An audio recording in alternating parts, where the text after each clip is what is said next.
Y buenos días, soy el doctor Nelson Rodríguez y soy presidente del Colegio Mexicano de Cirugía para la Obesidad.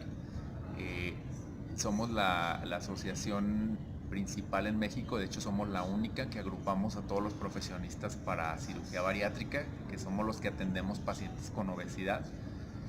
Estamos alrededor de 500 profesionales, incluidos cirujanos bariatras, psicólogos, nutriólogos, rehabilitadores físicos y todos los profesionales que están involucrados en la atención de pacientes con obesidad.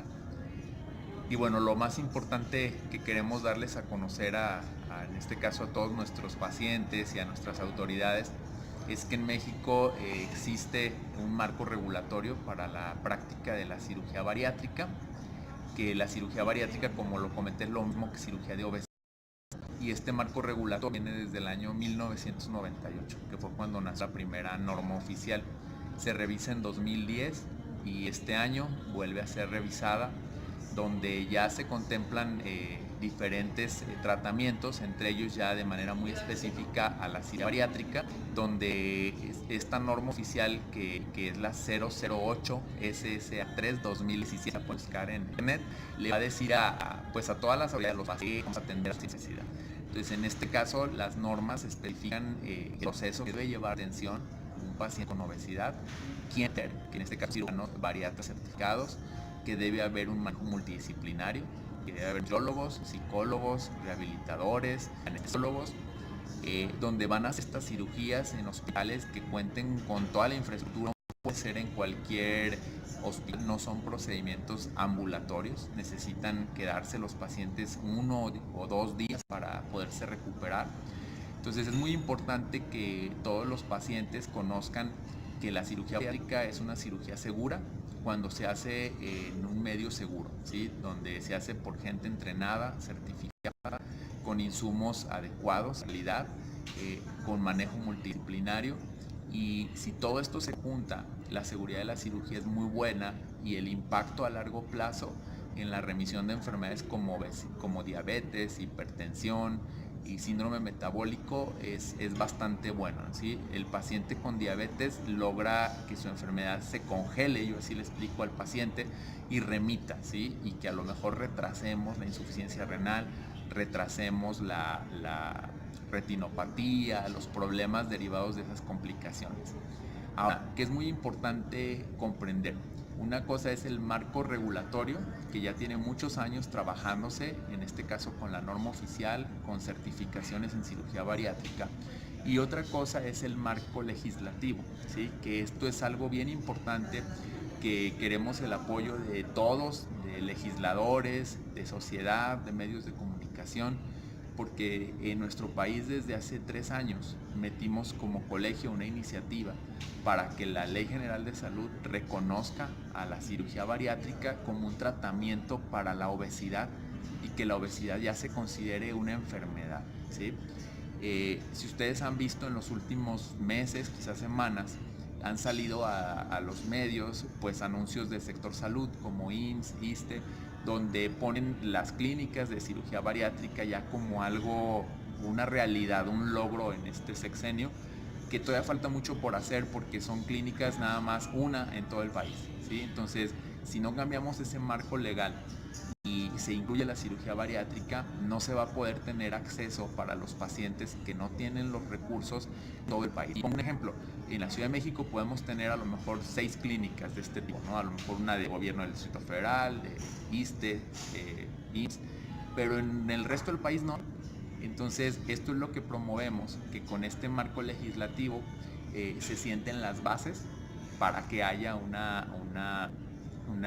acceso a la cirugía bariátrica para todos los mexicanos.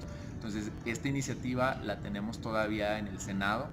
Entonces, queremos que los senadores que están entrando conozcan el problema de la obesidad, de poder retomar esa iniciativa y que se pueda aprobar, porque esta iniciativa ya pasó varios filtros, ¿no? Cámara de Diputados, Cámara de Senadores de Salud. Entonces, nos falta un pequeño paso para que pueda ser una realidad y que podamos llevar un beneficio ahora sí que a nuestros pacientes y que en este caso también las autoridades cuenten con el marco legal para poder desarrollar más clínicas en todo el país. Entonces son dos grandes apartados, que es marco regulatorio, que creo que vamos bastante bien.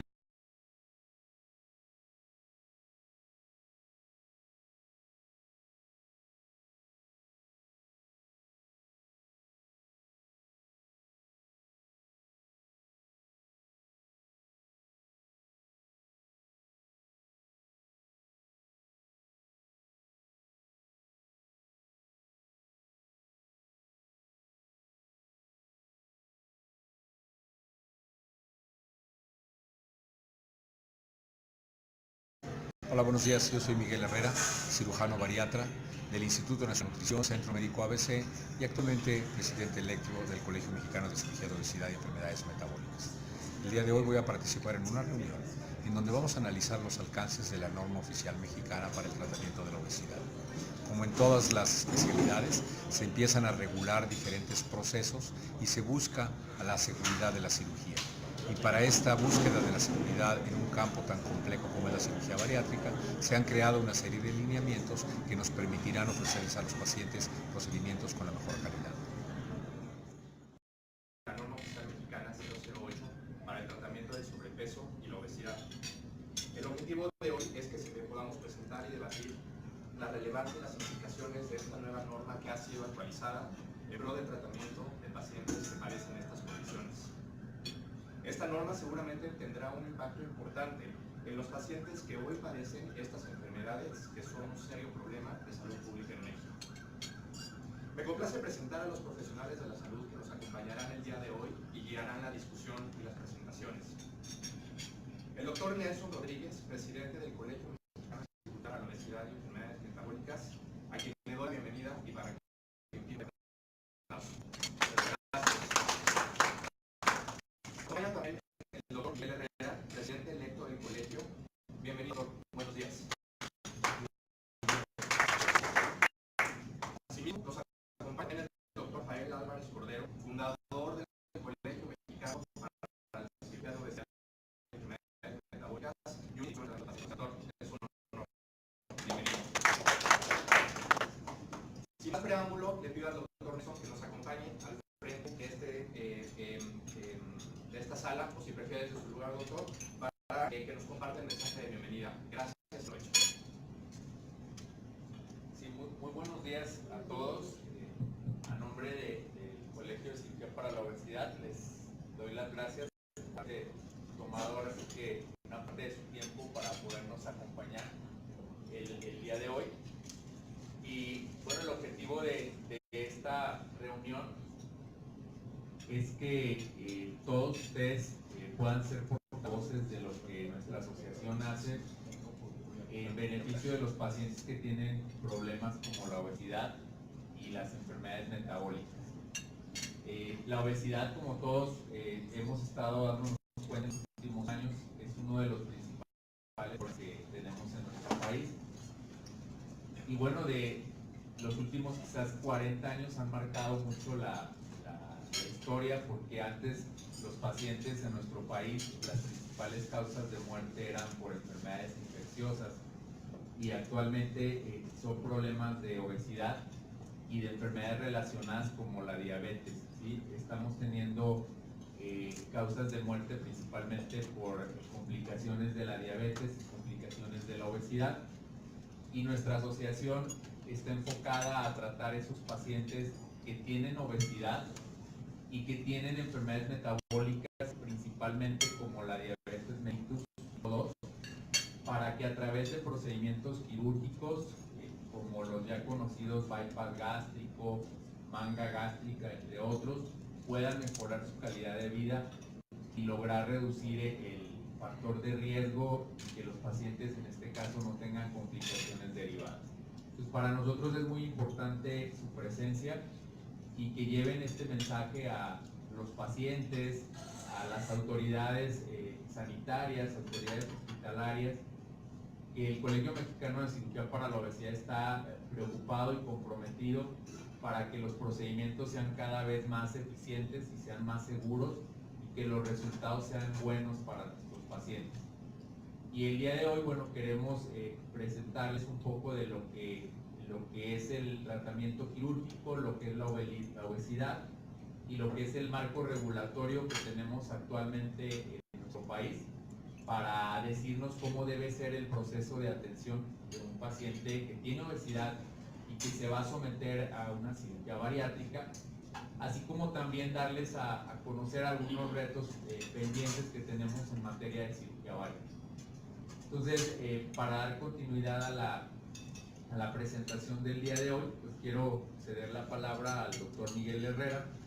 El doctor Miguel Herrera es nuestro presidente electo para el periodo 2019-2021 de nuestra asociación, que estará al frente los próximos 2 años, y él será el que lleve las riendas del colegio y quien ahorita les podrá presentar de una manera práctica lo que es la magnitud del problema de obesidad y diabetes.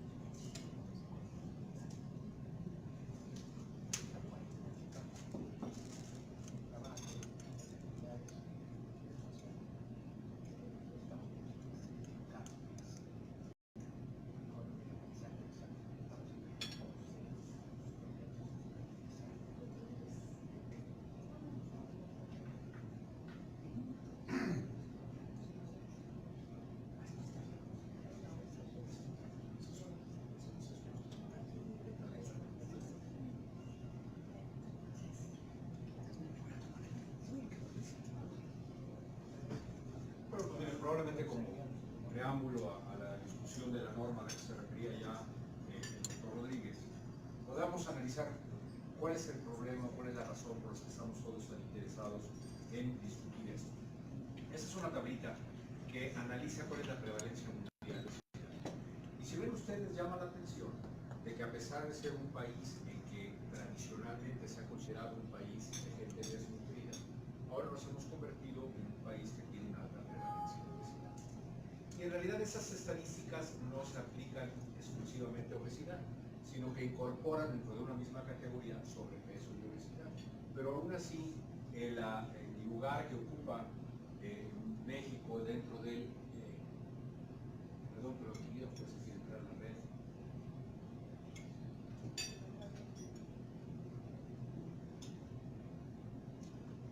En la frecuencia de obesidad en el mundo, pues es una frecuencia alta, ¿no? En México, las estadísticas que con mayor frecuencia se conocen en lo que se refiere a obesidad son las del salud. Y aquí nosotros vemos cómo han ido evolucionando la frecuencia de sobrepeso, obesidad y sus diferentes grados a lo largo del tiempo. Y vemos que en un periodo de 6 años, la prevalencia de obesidad en sus diferentes grados aumentó en la población mexicana. Ese aumento de la prevalencia no es uniforme. Existen estados de la República en donde hay una mucho mayor frecuencia de obesidad que otros. Pero si vemos en estos diferentes tonos de azul, como que predomina el azul subido. Es decir, que tenemos muchos estados que tienen una frecuencia alta de obesidad. La obesidad, como ustedes saben, se trata de diferentes maneras, de grados mínimos de obesidad, con cambios en el estilo de vida, con ejercicio suficiente, ajustes en la dieta. Existen medicamentos que se pueden utilizar, pero para los grados mayores de obesidad es para lo que se utiliza cirugía, y en la norma oficial mexicana la parte central, a mi gusto, era regular un poquitito, ofrecer un marco de referencia para lo que sea la práctica de la cirugía bariátrica. Si nosotros analizamos cuál sería el número de pacientes que podrían ser candidatos a una intervención, vemos aquí entre 2006 y 2012, como estamos hablando, que aproximadamente un 8% de la población tendría características que los podrían hacer candidatos para una intervención quirúrgica, ya fuera por la magnitud de su sobrepeso o por la consistencia de otros fenómenos comórbidos. Y ahorita me voy a referir un poquito qué son fenómenos comórbidos. Hablábamos de la cirugía bariátrica. La cirugía bariátrica es un campo de la cirugía que tiene mucho tiempo. Desde hace muchas décadas se empezaron a practicar esos procedimientos, y vemos que en sus etapas iniciales lo que se buscaba era reducir la longitud del intestino. Había hallazgos o había observaciones de los cirujanos que en aquellos pacientes que se les tenía que quitar el intestino por alguna razón perdían de peso, y que algunos pacientes a los que se les tenía que resecar parte del estómago también perdían de peso. Entonces los esfuerzos iniciales se enfocaron en reducir la longitud del intestino para que perdieran de peso. Posteriormente, reducir el tamaño del estómago funcional, y en medicina algo muy frecuente es que cuando nosotros tenemos dos cosas que funcionan, busquemos mezclarlas para lograr un efecto aditivo de ambas. Sin embargo, en la actualidad, cuando nosotros nos referimos a cirugía bariátrica, fundamentalmente nos estamos refiriendo a dos procedimientos. procedimiento que se llama manga gástrica y el procedimiento que se llama bypass gástrico. Y en este existe una modificación en donde en lugar de hacer dos uniones se hace una que va cobrando mayor popularidad entre los cirujanos, pero que es un concepto bastante parecido. ¿En qué consiste esto? Sé que ustedes pues, no tendrían por qué saber de cirugía. En la manga gástrica lo que uno hace es quita la curvatura mayor del estómago para producir un tubo.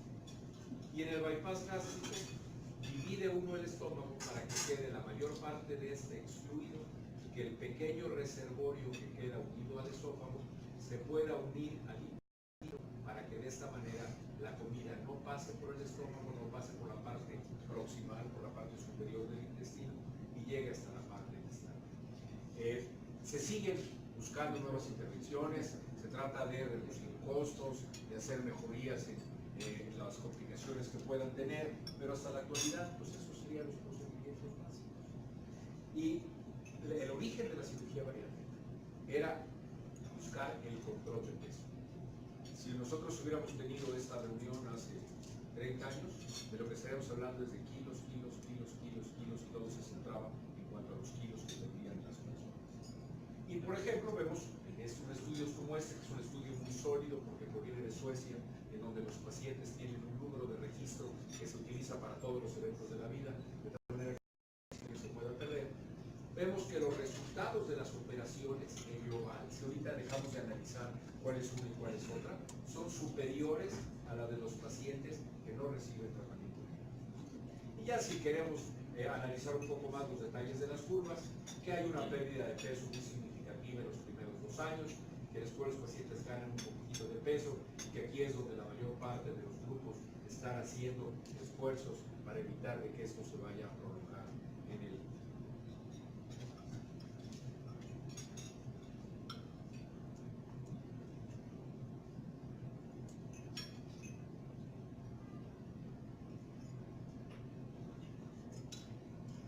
pero que lo que busca uno no solo es que los pacientes pierdan peso, el objetivo sea los kilos, sino que esto a su vez haga que se reduzca la frecuencia de enfermedades que se asocian al sobrepeso. Y el segundo descubrimiento de la cirugía bariátrica es que al bajar los pacientes de peso tenían mejor control de la diabetes, mejor control de la hipertensión, mejor control de algunas otras alteraciones como elevaciones del ácido úrico, elevación del colesterol, elevación de los triglicéridos y de otras áreas.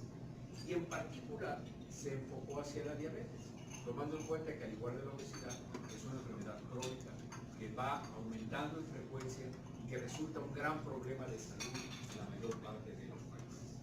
Y se encontró que en esta enfermedad en particular los resultados no solo estaban dados por la pérdida de peso, sino que tenían que ver también algunos efectos hormonales que han sido motivo de investigaciones intensas en los últimos años. Algo muy importante es que, además de haberse demostrado con suficiencia de que la cirugía es superior al tratamiento médico para el control del peso, también se ha demostrado ya que la cirugía es superior al tratamiento médico para el control de la glucosa. Y aquí ven ustedes, estas son unas tablitas que son difíciles de leer, inclusive para nosotros, pero que lo que buscan es revisar los resultados de una serie de publicaciones. La línea intermedia significa lo que sería la equivalencia, da lo mismo el tratamiento médico que el tratamiento quirúrgico. Y cada una de estas líneas, con un punto en el centro, ve lo que es el promedio y la dispersión. Y al final, en este diamante, lo que se muestra es el promedio de todos los estudios. Y si ven ustedes, a excepción de este estudio, todos los estudios demuestran de que el tratamiento quirúrgico ofrece resultados superiores al tratamiento médico en el control de la glucosa en pacientes con mucha obesidad o con un poco menos de obesidad, y que el promedio sigue favoreciendo la cirugía, y que si lo analizamos de acuerdo a diferentes tiempos de evolución, sigue existiendo esta superioridad del tratamiento quirúrgico sobre el tratamiento médico. En la fase que estamos en la actualidad es ahora ver esta reducción de peso y este control de fenómenos comórbidos, cuál es el impacto que tiene sobre la supervivencia, sobre los costos de atención, sobre la necesidad de recurrir a hospitales o a tratamiento quirúrgico, y pues muchas de las políticas de salud están reguladas por cuestiones económicas, y esa es una parte muy importante. No quiero aburrirlos con una presentación médica muy profunda, pero ya se ha demostrado de que tanto enfermos obesos como enfermos diabéticos y el operarlos de manera oportuna tiene un impacto positivo en generar los resultados a la mesa. No sé si hay una explicación así. Sí, adelante. Doctor, bueno, usted recordará los entrevistados del centro que se fundó para evitar incendios. Doctor, campañas de salud vienen, campañas van, y el número de personas con sobrepeso y obesidad no baja. Las últimas estadísticas confirman que estaban arriba de 71 millones de personas con algún tipo de problema de sobrepeso y obesidad. Nosotros hemos visto en el Centro Médico ABC el éxito que han tenido con el centro de obesidad, como personas con obesidad mórbida han bajado dramáticamente de peso. ¿Qué haría falta para que el programa como el que ustedes ejercen, y ahora usted ya como presidente electo de este colegio, pueda incidir para que el gobierno de Andrés Manuel López Obrador gire el rumbo y vaya hacia la dirección correcta? Digo, usted analiza dos puntos que son igual de importantes pero opuestos. Uno es campañas de prevención de obesidad y la otra es formas eficientes de tratar el problema. Yo creo que las campañas para prevención de obesidad son las campañas más débiles que yo haya conocido. Probablemente ni siquiera las de tránsito sean tan débiles como las de obesidad. Pero vamos a compararlas con las campañas del tabaquismo. Se ha demostrado de que desde que empezaron las campañas del tabaquismo se redujo la frecuencia de cáncer pulmonar. Existen estudios perfectamente claros en donde se ve cómo empieza la campaña contra el tabaquismo y empieza a reducir la frecuencia de cáncer de pulmonar de manera significativa. Vamos a analizar un poquitito la campaña contra el tabaquismo. No se pueden anunciar en la televisión cigarros, no se pueden presentar personas fumando. En todos los lados hay espectaculares en contra del cigarro. Las cajetillas de los cigarros traen anuncios en donde dicen que son perjudiciales a la salud y cuáles son el impacto que podría tener sobre diferentes enfermedades. Ya no se puede fumar en restaurantes, ya no se puede fumar en muchas universidades, escuelas, hospitales. Inclusive en países muy avanzados como por ejemplo Japón, no se puede fumar en la calle. Hay signos en la calle, en la banqueta, que dicen que no se puede fumar en esa zona y hay un lugar destinado donde la gente pueda fumar. Ahora vamos a analizar las campañas contra la comida. De pronto aparecen unos anuncios en el radio en donde dicen, es malo comer mucho pan dulce. Eso realmente irá a ser un gran impacto. Yo creo que el gran problema que tenemos aquí es un problema económico, y que es un problema económico que no todavía lo puedo entender, porque de la misma manera que hubo esa campaña contra el tabaquismo, la hubo contra el alcohol. La televisión ya no anuncia más que en cosas muy selectivas lo que es el alcohol.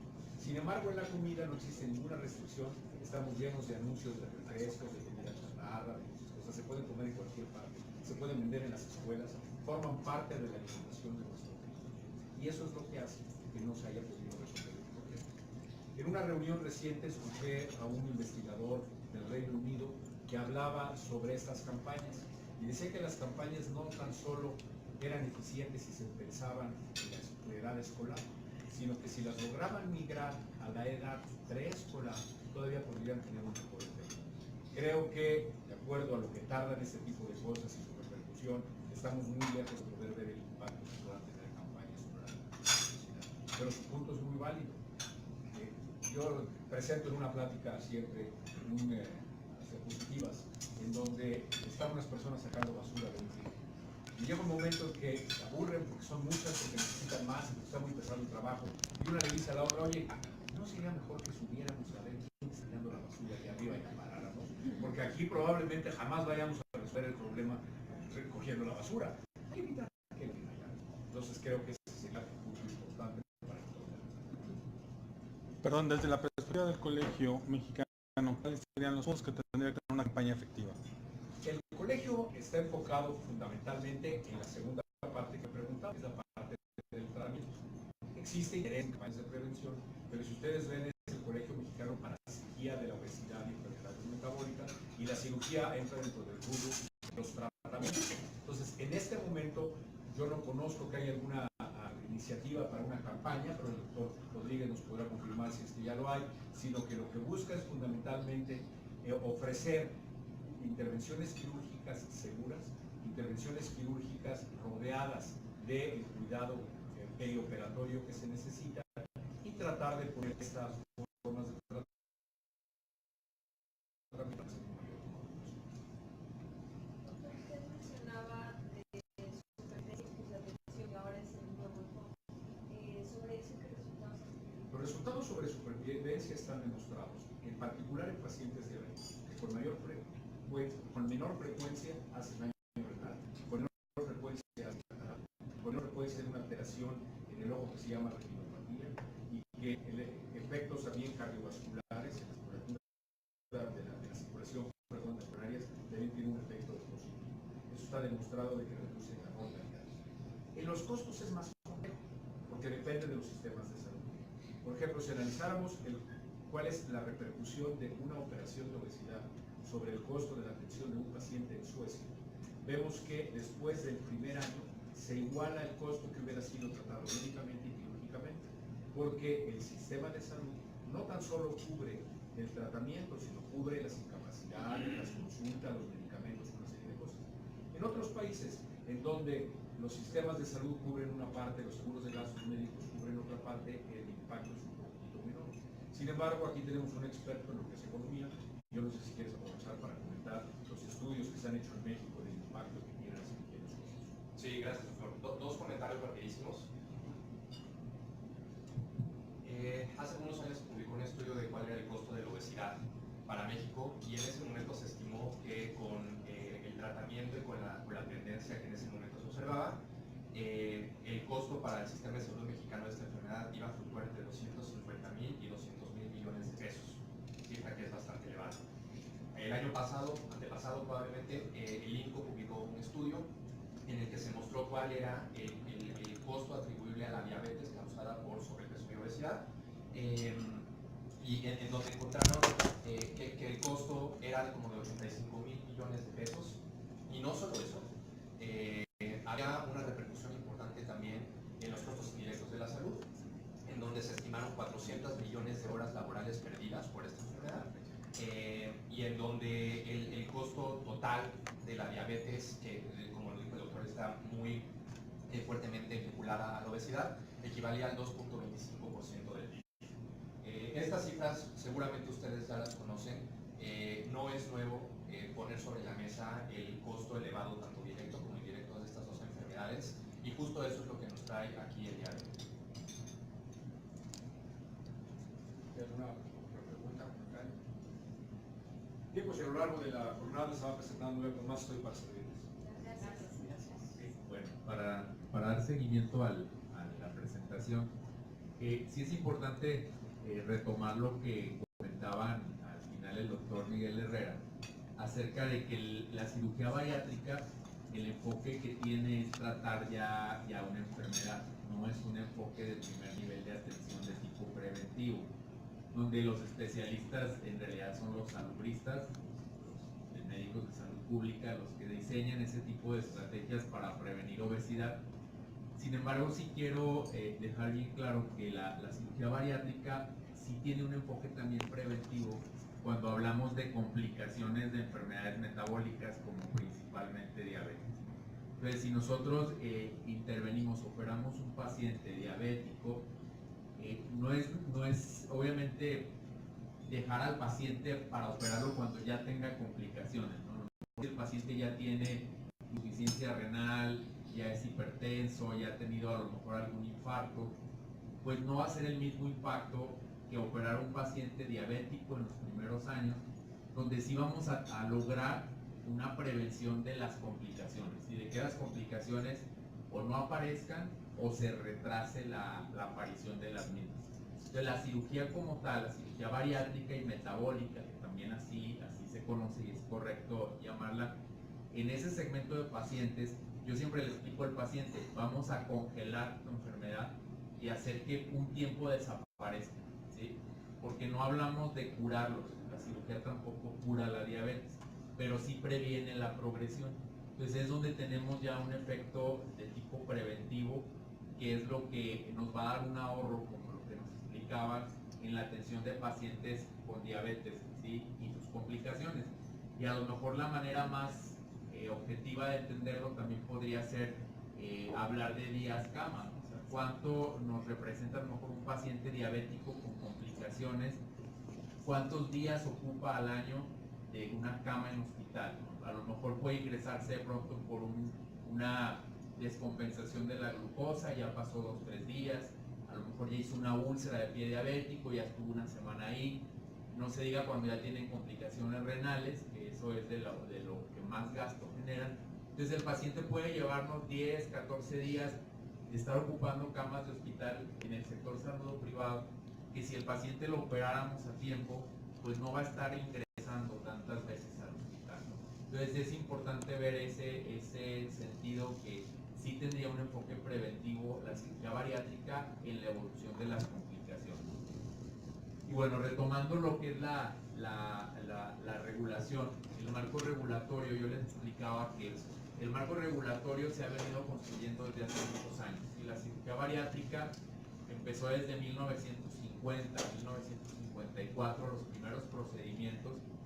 Y obviamente aquí en nuestro país ya tiene más de 25 años haciéndose cirugía bariátrica, que fue encabezada por nuestro presidente, el doctor Rafael Álvarez Cordero. Entonces ya hay una experiencia bastante clara de la cirugía bariátrica en México. No es nada nuevo, no es nada experimental, ¿sí? Es algo que ya está probado que funcione. Y en este caso las regulaciones, que es la norma oficial, la primera norma se hizo en 1998 y esa primera norma oficial fue para manejo de la obesidad y el sobrepeso, que hasta la fecha sigue siendo así y se fue incluyendo la cirugía bariátrica. Pero desde el 98 ya se contemplaba la cirugía bariátrica en la norma, pero hacía falta ponerle más, ahora sí, estructura para la atención de los pacientes, ¿no? Bueno, ¿qué son las normas oficiales? Miren, las normas oficiales surgen ante la necesidad de señalar cómo debe realizarse un proceso o una atención. Y las normas oficiales no son nada más exclusivas del sector salud.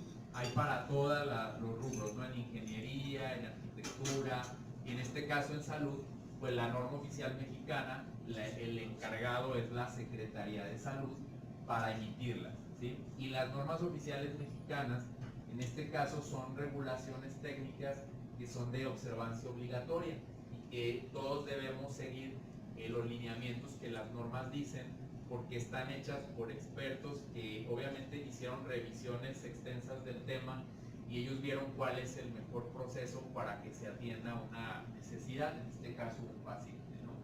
En este caso, pues las normas oficiales en salud establecen las características para evitar que los procedimientos generen un riesgo a la población, ¿sí? Entonces, en nuestro caso, el Colegio Mexicano para la Obesidad siempre se ha preocupado porque se defina muy bien cuál va a ser la práctica de la cirugía bariátrica para evitar una complicación o que sucedan en un porcentaje muy bajo, ¿no? En este caso, la norma oficial mexicana es la 008 SSA3.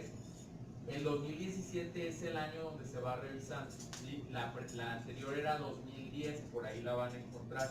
Este es 2017, porque revisar una norma oficial mexicana lleva mucho tiempo, ¿sí? O sea, lleva un periodo de tiempo que puede irse hasta un año, donde entran reuniones de diferentes asociaciones. En este caso no es nada más exclusiva del colegio, entran asociaciones de nutrición, de medicina, de psicología, para poder entre todos definir cuál va a ser el mejor proceso para atender un paciente. Entonces, en este caso, la norma oficial se empezó a revisar en 2017, pero fue terminada hasta este año, en el 2018, pero el número lo lleva por el año en que se inició la revisión, ¿sí? En este caso, bueno, existe también un comité que es el que normaliza y en este caso desarrolla todo lo que es tecnología e información en salud. Y todas estas autoridades que vienen ahí fueron las que el colegio tuvo que acudir para que se solicitara y se convocara a la revisión de la norma, porque veíamos que había partes que estaban todavía faltantes de señalar, ¿sí? Sobre todo que iban a ahora sí que ingerir en la seguridad del paciente. Entonces todo inicia en el 2017, el año pasado, en enero, fue cuando se publica en el Diario Oficial el proyecto. El proyecto que es el aviso que da, en este caso, el Diario Oficial de la Federación, de que se va a revisar una norma y tenemos un tiempo para todos los involucrados acudir y poner nuestras sugerencias. Entonces se inició en 2017, el 7 de marzo ya se inicia el proceso de revisión en base a esa convocatoria, a todos los que hicieron sugerencias, y el colegio siempre estuvo al pendiente. De hecho, antes todavía de enero, nosotros a través de legisladores vimos para que se convocara a la revisión, ¿sí? O sea, porque era nuestra preocupación que ya estaba la norma quedándose un poquito atrasada. Entonces, el 17 de marzo enviamos los comentarios y empezamos a trabajar, en este caso, con todas las autoridades para que se consideraran, y hay alguien que nos apoyó bastante en todas las reuniones, fue el doctor Álvarez Cordero, porque fueron reuniones de trabajo que eran multidisciplinarias con las diferentes especialidades para ver qué podía cambiarse y qué no se podía cambiar. Entonces, como resultado de todas esas reuniones, la norma, hagan de cuenta que ya decía en parte a quién se debería operar, ¿sí? Y qué especialistas deberían participar. Y actualmente la norma oficial mexicana en las indicaciones para cirugía están enfocadas para pacientes con obesidad grado 2, que son los grados de obesidad los clasificamos en base a un índice de masa corporal. Entonces, del grado 2 en adelante, en presencia de enfermedades asociadas, la norma contempla que se pueden operar. Hace un momento me preguntaba alguno de ustedes si tenía que ser un paciente con obesidad extrema el que se iba a operar. No necesariamente, ¿sí? El paciente con obesidad grado 2 no es el paciente de 200, 300 kilos complicado. Desde la obesidad grado 2 ya está comprobado que se logra un efecto preventivo, que era lo que yo les comentaba, para que el paciente siga en un momento dado apareciéndole complicaciones. Entonces el paciente con obesidad grado 2 ya se puede operar, y si tiene una enfermedad como la hipertensión, la diabetes, colesterol alto, ese paciente está bien indicado operar, ¿sí? Entonces ya la norma lo señala. Otra de las cosas importantes que señala la norma, y que es donde queremos que todos los pacientes y autoridades se den cuenta, es que la norma no es exclusiva del adulto, ¿sí? También el adolescente se puede beneficiar, y señala ya ahí que desde los 16 años en adelante los pacientes pudieran ser operados, obviamente dentro de unidades hospitalarias y protocolos que cuenten con todo lo que el paciente requiere. También señala qué tipos de procedimientos, ¿sí? Esto es algo bien importante porque no son procedimientos que estén en investigación, ¿sí? Son procedimientos que ya esté comprobado, que funcionan, que sean seguros. Entonces no cualquier procedimiento para obesidad o cualquier dispositivo para obesidad está recomendado, ¿sí? O sea, la norma oficial mexicana ahí señala qué tipo de procedimientos, como los que comentó el doctor Herrera, restrictivos como hacer más chiquito el estómago en el caso de la manga, mixtos como el bypass, de hacer un poquito más chico el estómago y luego un paso al intestino. Esos han pasado la prueba del tiempo y la norma los recomienda, ¿sí? Entonces el paciente, antes de operarse, es importante que conozca esto, porque no cualquier cirugía va a ser segura y eficiente para él. Por eso es nuestra preocupación, para que el paciente conozca este marco que ya tiene mucho tiempo en nuestro país y que faltaba quizás darle mayor difusión y actualizarlo. Algo bien importante es que en México, y ahorita el doctor Álvarez Cordero va a hacer una reseña de cómo ha venido evolucionando la cirugía bariátrica y qué retos tenemos, pero en México la enseñanza de la cirugía bariátrica se ha desarrollado en los últimos 8 años de manera muy importante. Del 2010 a la fecha tenemos ya hospitales donde se entrenan cirujanos de obesidad, ¿sí? El cirujano de obesidad tiene que hacer una especialidad primero en cirugía general, esa es nuestra especialidad troncal, y luego tenemos un adiestramiento posterior a la cirugía general, donde el colegio, en conjunto con universidades y hospitales, identificó al día de hoy 14 centros en el país, ¿sí? Donde ya hay un adiestramiento ordenado, donde las universidades reconocen en este caso esos adiestramientos y esa especialidad. Entonces, ¿qué es lo que faltaba? Que también en 2013 pudimos lograr, como colegio nosotros le dimos el impulso que se hiciera una certificación ¿Por qué? Porque antes del 2010 los cirujanos no tenían una manera ordenada de entrenarse. Entonces la certificación vino como a homologar. ¿Sí? O sea, no es lo mismo a lo mejor cuando el doctor Miguel Herrera, cuando yo me entrené, a los muchachos que salen actualmente, porque ya hay programas establecidos. Entonces esa certificación venía a homologar a los cirujanos que hacían buena práctica, que estaban entrenados, y esa certificación hasta la fecha continúa y tiene un reconocimiento como especialidad en cirugía bariátrica por el CONASEM. El CONASEM es un organismo que es un organismo reconocido por el gobierno federal, donde el CONASEM agrupa todas las especialidades médicas. Entonces, desde el 2013, esa certificación la tenemos en conjunto, el colegio y ese organismo que es el CONASEM. Entonces, lo que se ingresó en la norma fue que los cirujanos certificados ya estuvieran señalados en la norma, porque se ha visto que son los que tienen el adiestramiento, los conocimientos y en este caso mayores posibilidades de ofrecer una cirugía segura a los pacientes, y esto es algo de lo nuevo que entró en la norma oficial mexicana, ¿sí? En el 2018, esta se publicó hace unos meses, ya se reconoce y se señala que si el paciente se va a atender en cirugía bariátrica, busque un cirujano certificado, ¿sí? Para que pueda hacer una atención de mayor calidad. También se hicieron definiciones más amplias de lo que es cirugía bariátrica, porque había confusión de pronto que era obesidad, que era cirugía bariátrica, definiciones de lo que es obesidad grado 2 y obesidad mórbida, porque muchas veces nada más decíamos obesidad grado 3 es obesidad mórbida, entonces se hicieron esas ampliaciones en la definición. Y es muy importante que se señala también que se requiere un manejo multidisciplinario. No somos solos, nada más, o sea, como cirujanos los que damos el tratamiento, somos nutriólogos, psicólogos, internistas, anestesiólogos y todos también con un adiestramiento especial para atender pacientes con obesidad. Entonces, esto es de las cosas más importantes que tenemos que darles a conocer a los pacientes, a los medios de comunicación como ustedes, y que ustedes sean portavoces de nuestra asociación, de nuestro colegio, para que esta noticia llegue a todas las, incluso autoridades, que son los que en un momento dado hacen la vigilancia y la regulación de esta normatividad, ¿sí? Y que también los pacientes puedan saber cómo se deben atender, con quién acudir. Nuestro colegio tiene programas de comunicación a pacientes a través de redes sociales también, donde promovemos la seguridad de la cirugía.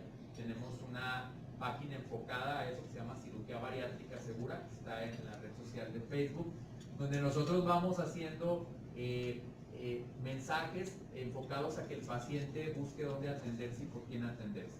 Entonces, nosotros es nuestro compromiso con los pacientes de ofrecer y tratar de que la seguridad de la cirugía sea cada vez mayor, para que tengan un beneficio también a corto plazo con un riesgo bastante bajo. No sé si tengan alguna pregunta. Doctor, no es Sí. el obesidad grado 2, ¿cuál es el índice de masa corporal? Sí, la obesidad la clasificamos de acuerdo al índice de masa corporal. El índice de masa corporal es una relación entre el peso y la estatura, porque no podemos hablar de kilos, ¿no? Para alguien 30 kilos pueden ser muy pocos si es alto, o puede ser mucho si es muy bajito. Entonces, un índice de masa corporal normal se considera hasta 25, luego sobrepeso hasta 30, ¿sí? Y luego viene obesidad grado 1 de 30 a 35, grado 2 de 35 a 40 y obesidad mórbida es más de 40.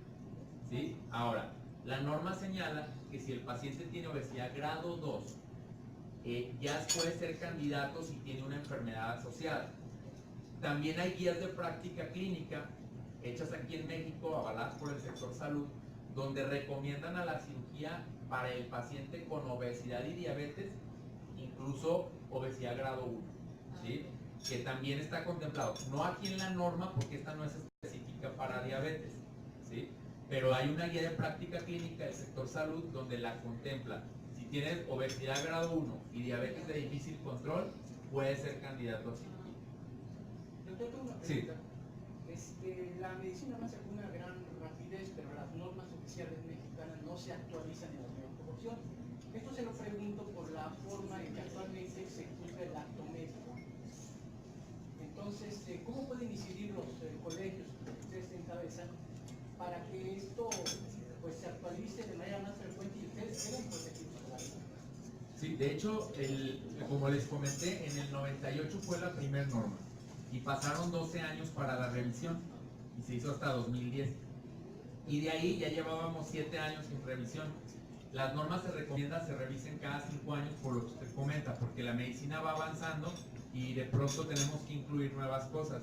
Entonces, uno de los compromisos de los colegios de profesionistas es buscar las instancias para que se convoque a las actualizaciones, como lo hicimos desde el año 2016, buscar que saliera la actualización de esta norma.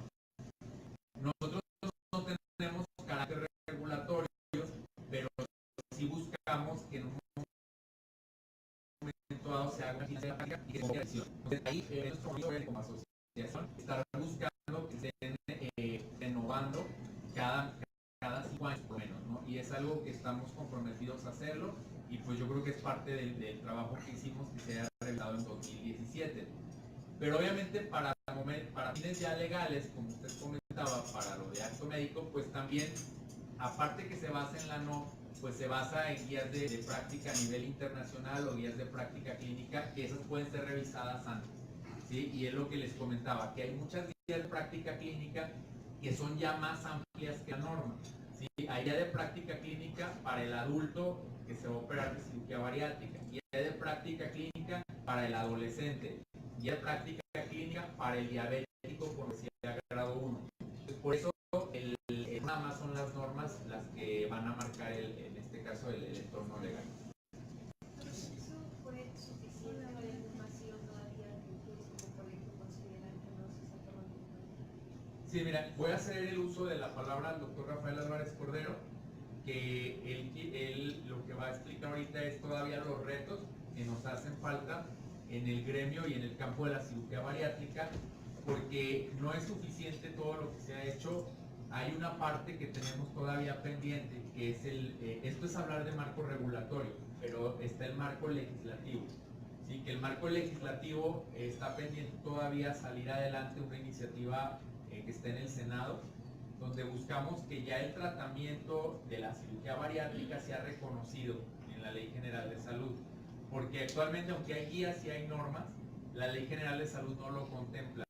Entonces, por eso no hay un acceso a la cirugía bariátrica pues en todos los rincones del país, ¿sí? Y este mensaje quiero dejárselos bastante claro, de que eso es de las cosas que más nos hacen falta, porque tenemos clínicas aquí en la Ciudad de México, tenemos instituciones como IMSS e ISSSTE, pero no están en todo el país, ¿sí? Entonces, de pronto, el acceso no es lo mismo aquí en Ciudad de México que en Chiapas, que en Sinaloa, que en Sonora. Entonces, esa es parte de los retos que nos quedan como asociación, seguir en este caso avanzando para que ese marco legislativo cambie, que es un gran reto que hablábamos, que es de que se retome esa iniciativa, que los legisladores, en este caso los senadores, entiendan todo esto para que lo puedan ellos aprobar y analizar, y que también se siga profesionalizando la cirugía. Perdón, en cuanto a la implementación de la NOM, ¿qué costos y qué tiempo se ahorrarían con la implementación de esta NOM? Sí, mira, la implementación de la norma oficial mexicana es más que nada hablar de tiempos y costos es bien difícil. Sí, es bien difícil porque las normas oficiales mexicanas salen, se publican en el diario oficial de la Federación y nadie las vuelve a ver. Entonces, lo que nosotros estamos buscando con estas estrategias de comunicación es que lleguen para que las puedan implementar, porque incluso, voy a poner un ejemplo, no hay un canal de comunicación en el mismo gobierno federal como para que estos cambios de la norma lleguen a todas sus dependencias, ¿sí? Entonces, el tiempo en realidad es muy difícil estimarlo, y pues el ahorro también, porque más que nada las normas lo que buscan es ordenar la práctica. Sí, o sea, el efecto en realidad de ahorro en gastos sería cuando ya se tuvieran las clínicas como tal. Gracias, doctor. Yo creo que las dos pláticas que han ustedes recibido esta mañana abren todavía más el interés que se tiene en relación con la cirugía bariátrica.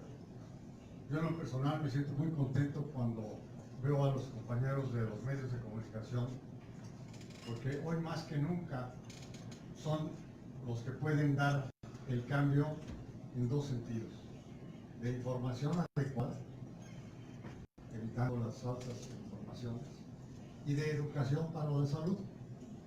Precisamente el doctor Herrera estaba diciendo con toda claridad que las campañas que se han tenido para la obesidad no van a ningún lado, porque el individuo, sea gordo, sea flaco, no le interesa la obesidad.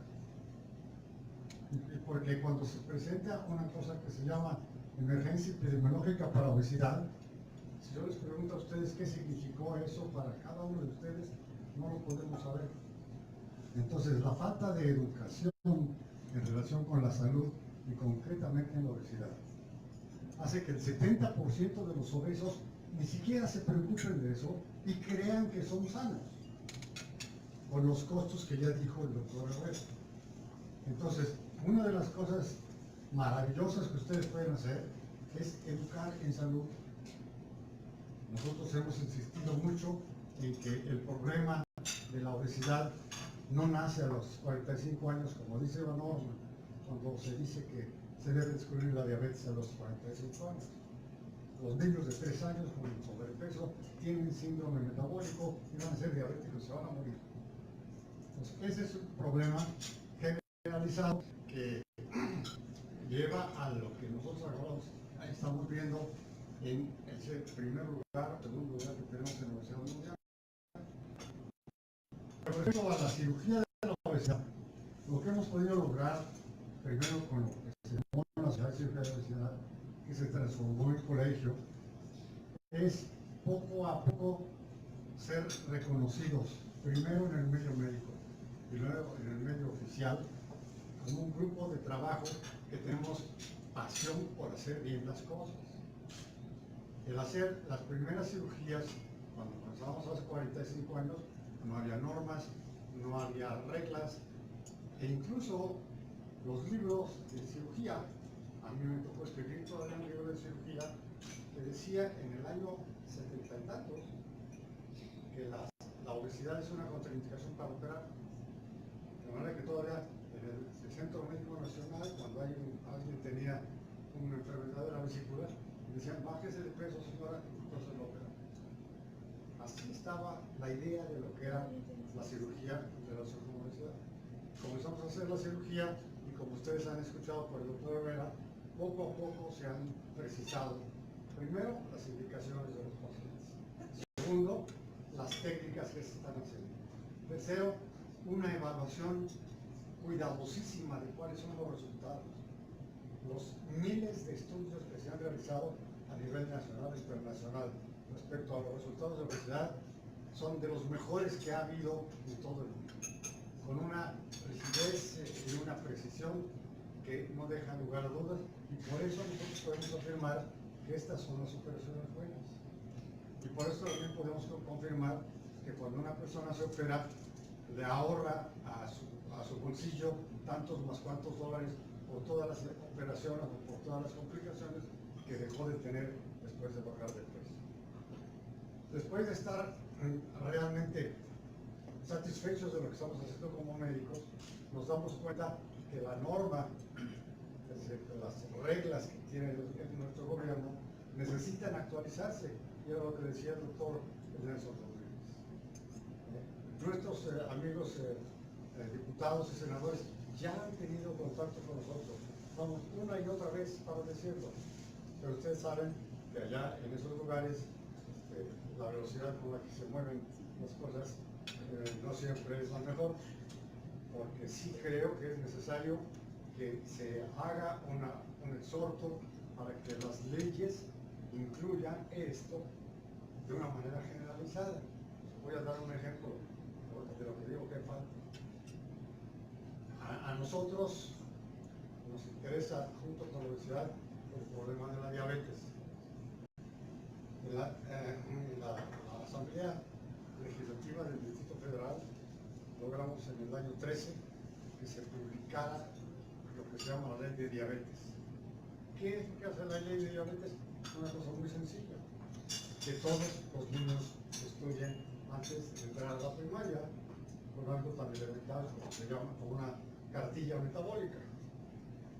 Toda mamá sabe que cuando su niño entra a primaria debe llevar su cartilla de vacunación.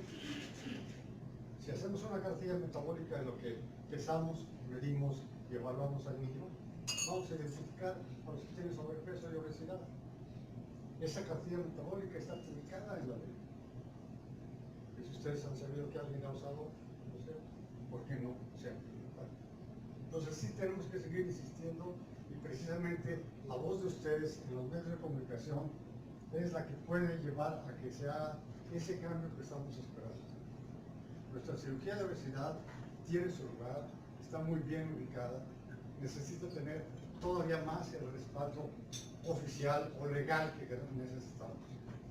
Gracias al esfuerzo de todos los cirujanos bariátricos, en particular a los presidentes de todos los años que hemos tenido esta sociedad, hemos podido participar en la creación de la norma, en la elaboración de la norma, en la modificación de la norma, en la actualización de la norma, pero aún necesitamos más. Su ayuda seguramente será de mucha utilidad.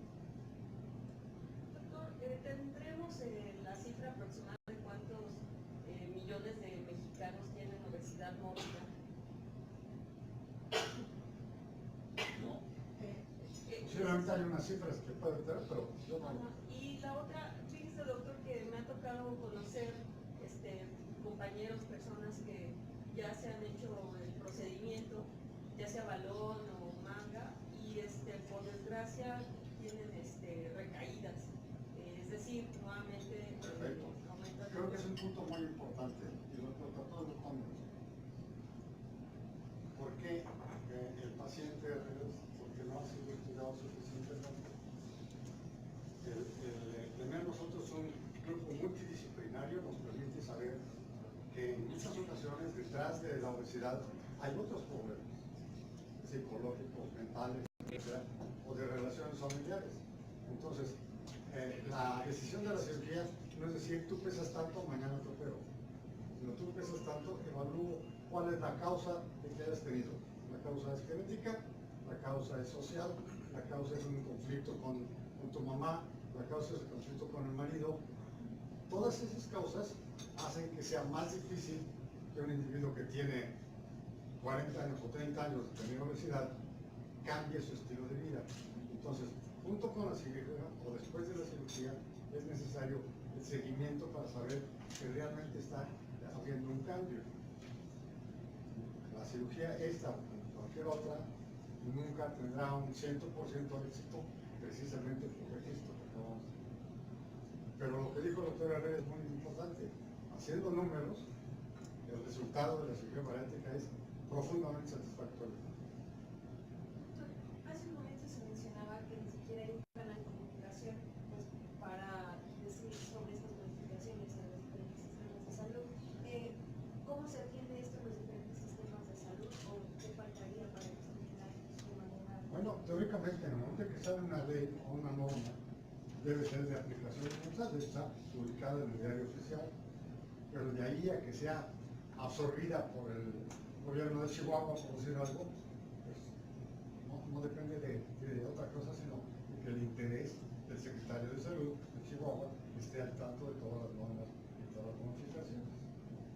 Entonces, creo que esa educación en cuanto a las normas no es aplicable solo a la cirugía o a la obesidad, sino a todas las nuevas leyes que se están haciendo.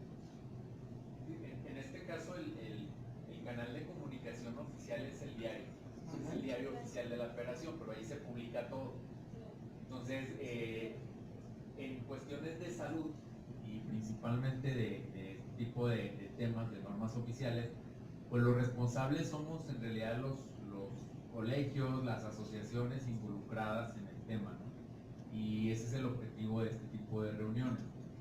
Y en relación a la pregunta anterior, obviamente el paciente que no está dentro de un manejo multidisciplinario es el que menos va a tener cambios de hábitos a largo plazo y va a recaer, ¿sí? Va a haber ganancia de peso. Se habló por parte del doctor Herrera que hay una reganancia aceptada, ¿sí? O sea, hay una reganancia que es muy normal del paciente que baja de peso, y eso hay que entenderlo, ¿no? Porque no todo el paciente que a lo mejor recuperó un 10% o 20% del peso es una mala experiencia, es una falla. Pero sí hay pacientes que no estuvieron bien seleccionados o nunca llevaron ese manejo multidisciplinario y pueden volver al punto de partida. Y ahí se contempla en la norma oficial que por eso debe estar la cirugía bariátrica dentro de un marco de manejo integral, de manejo multidisciplinario, para disminuir el riesgo de que esos pacientes tengan una recuperación del peso perdido. Y hablando de números, aquí es bien importante mencionar que no hay en México un registro, ¿sí? Ni de pacientes con obesidad, ni de cirugías bariátricas, ¿sí? Entonces, lo que tenemos son aproximaciones, y la encuesta nacional de salud, que es la ENSANUD, que la última revisión fue en 2016, que fue la de medio camino, saca aproximaciones, pero en base a muestras, ¿sí? O sea, a muestreos de la población, donde nos hemos dado cuenta que el problema no va mejorando, ¿sí? Porque más del 70% de la población tiene sobrepeso y obesidad, ¿sí? Tiene sobrepeso. Y aproximadamente el 30% de la población sufre de obesidad. Entonces, esos son los datos que tenemos un poquito más reales, de que el problema en nuestro país sigue estando sin un control adecuado, y hace falta pues todavía mucho camino que recorrer, ¿no? Es igual, no hay un registro nacional de cirugía bariátrica, lo que tenemos son estimaciones de los procedimientos que se hacen en nuestro país, pero también es algo que nos hace falta para saber el impacto final, ¿no?, de esos pacientes. Pero bueno, las cosas se inician por el lado de encuestas, de muestreos, para saber cómo van avanzando, ¿no? Y sí hemos visto que en cirugía bariátrica también ha aumentado mucho el número de procedimientos anuales que se realizan en nuestro país, ¿no? Entonces, mira, esa es una pregunta que casi siempre está obligada en estos foros, ¿no? Y las cifras que tenemos como asociación de nuestros agremiados, porque obviamente nosotros tenemos una parte de los cirujanos que hacen los procedimientos bariátricos, o sea, hay un segmento que todavía no se ha afiliado, que no forma parte del colegio o que no lo reporta. La encuesta del año pasado que aplicamos para sacar el número de procedimientos del 2016 nos dio un aproximado de 7.800 casos de cirugía bariátrica que se hacen por nuestros socios, ¿sí?, en todo el país, donde la mayoría de cirugías son de tipo restrictivo, como la manga gástrica, seguida del bypass gástrico, ¿sí?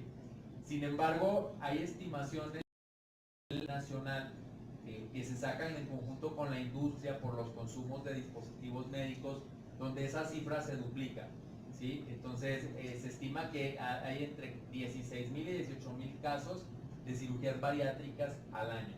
Entonces, lo que estamos buscando con todo este tipo de marco es de que al hacer una práctica ordenada, de que la gente se afilie, pues haya un mayor número de registro, ¿sí?, para saber en un momento dado de qué estamos hablando y de qué beneficios tenemos. Sin embargo, para la población, o sea, siguen siendo muy poquitos procedimientos, porque todavía la mayoría de estos procedimientos se realizan en el sector privado, ¿sí? Al no haber una política nacional sobre cirugía bariátrica, se realizan todavía en medio privado.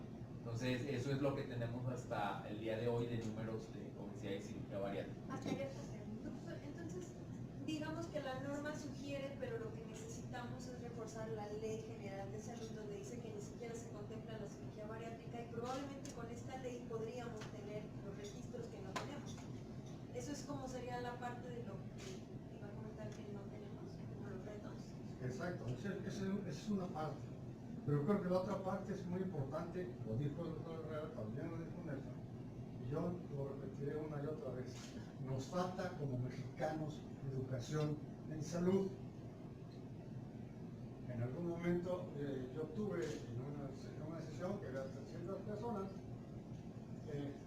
dos preguntas. ¿Quién de los que están aquí tiene familiares con diabetes? Papás, abuelos, etcétera. El 90% levantaron. ¿quién de los que levantaron la mano ya se estudiaron para ver si tienen diabetes? El 20%. ¿Qué quiere decir? En el aspecto de obesidad y diabetes no les interesa. Al mexicano no le interesa su salud. ¿De quién es el trabajo o de quién deberá ser el trabajo? ¿De la Secretaría de Salud? No, de la Secretaría de Educación. He insistido mucho, creo que siempre se deberá insistir, que los responsables de la salud son quienes educan a la persona en salud. ¿Quiénes son? Los papás y los maestros. Y no ha habido una relación, a pesar de que se trató de hacer un poco al principio de este año, una relación entre la Secretaría de Salud y la Secretaría de Educación. Si ustedes ven qué es lo que enseñan en la escuela, enseñan cuál es la capital de Argentina, pero no saben cómo funciona su estómago, no saben qué es lo que deben comer al día. Entonces creo que cuando hablamos de difusión en relación con la salud, el papel de ustedes es más importante para insistir en que debe haber educación para la salud. En cuanto a lo de la cirugía, creo que lo que ha dicho el doctor Nelson es más que suficiente, porque seguiremos insistiendo para que sea cada vez más legalizada, para que sea más segura y para que estemos satisfechos de todas y cada una de las operaciones. Doctor Álvarez Cordero, se habla que en el próximo sexenio habrá un nuevo estilo de gobernar, distinto a lo que hay ahora. ¿No sería una buena oportunidad para que ustedes como colegio se pronunciaran y pidieran que haya en las comisiones de salud de la Cámara de Diputados y de Senadores, y por qué no de la Asamblea Legislativa, un consejero con autoridad en salud? O sea, no un político cualquiera, sino alguien con autoridad en salud. Yo pienso que eso es elemental, ¿no? Nosotros hemos tenido muy buena respuesta en principio cuando nos acercamos a las cámaras de diputados y senadores. Pero como digo, de ahí al siguiente paso, no sabemos qué sucede, es como una caja negra de la que no podemos participar, ¿no? Pero seguiremos insistiendo. La razón de esta mañana es precisamente convocarlos a ustedes en que nos acompañen a que sigamos trabajando en pro de la salud a través de la cirugía bariátrica, que sea regulada, normada, etc. No sé si Miguel quiere Yo algo. quisiera comentar en relación a una pregunta que hicieron hace rato de los números. El número estimado de esos móviles en México es de 2 millones.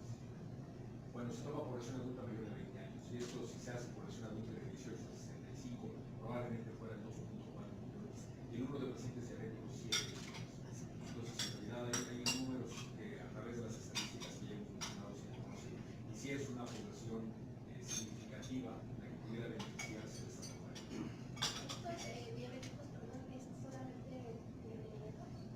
Yo pensaría que están englobados los dos, sin que tenga yo los datos, no sé si ustedes los tengan, pero tomando en cuenta de que predominan a través de la mayor parte de los que están relacionados. ¿De dónde salen esas cifras? En salud. En salud. De la encuesta nacional de salud. En salud. Ahí si quieren la pantalla de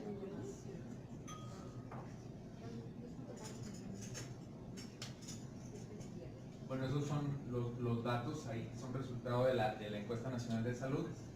Y algo muy importante, y con eso quiero prácticamente cerrar mis comentarios, es en relación a la pregunta que nos hacían del qué reto había, ¿no?, en materia de legislación. Y vuelvo a repetirlo una vez más, la reforma está pendiente y esa reforma está metida en el Senado. Ya pasó Cámara de Diputados hace un par de años, regresó a Comisión de Salud de Senadores y ya está aprobada también ahí.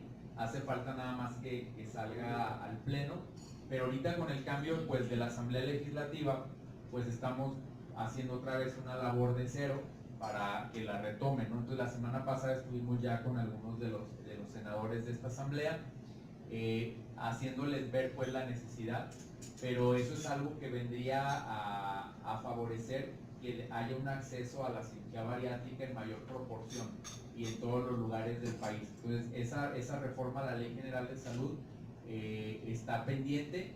La reforma se llama en materia de sobrepeso y obesidad. Luego también creo que va algo ya ahí en el material que les dimos de los USB, pero si no, con todo gusto podemos ampliar la información al respecto. Y ese es uno de los retos tenemos pendientes para ampliar el marco legislativo. Digo, el marco regulatorio ya lo conocieron. Y también una de las cosas pendientes que tenemos es en el marco educativo. La cirugía bariátrica está bastante ya avanzada en el sentido de entrenamientos, en el sentido de certificaciones, pero hace falta todavía que la cirugía bariátrica sea incluida en el catálogo de residencias médicas. Entonces ese es otro de los retos que tenemos como colegio, buscar ahorita en el cambio de administración que quien quede encargado de la Comisión de Recursos Humanos para la Salud analice para que ya esta especialidad sea incluida en el catálogo de residencias médicas, ¿sí? Porque actualmente el cirujano que se va a adiestrar, la gran mayoría, les puedo decir que más del 80% lo hace con sus propios medios y no tiene ningún apoyo del gobierno federal como lo es el resto de las residencias médicas como cirugía general, medicina interna, ginecobstetricia. Entonces básicamente esos son los dos grandes retos que tenemos como colegio para seguir en este caso profesionalizando la cirugía bariátrica y que cada día haya gente más preparada, que tenga todo el apoyo para poder en un momento dado seguir estudiando y que tengamos en este caso clínicas con cirujanos capacitados en todas las partes de nuestro país. Muchas gracias.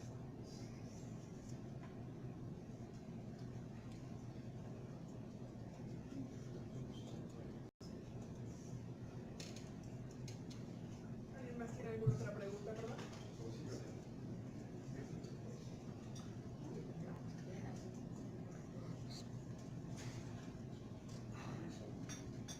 Muchas gracias a todos.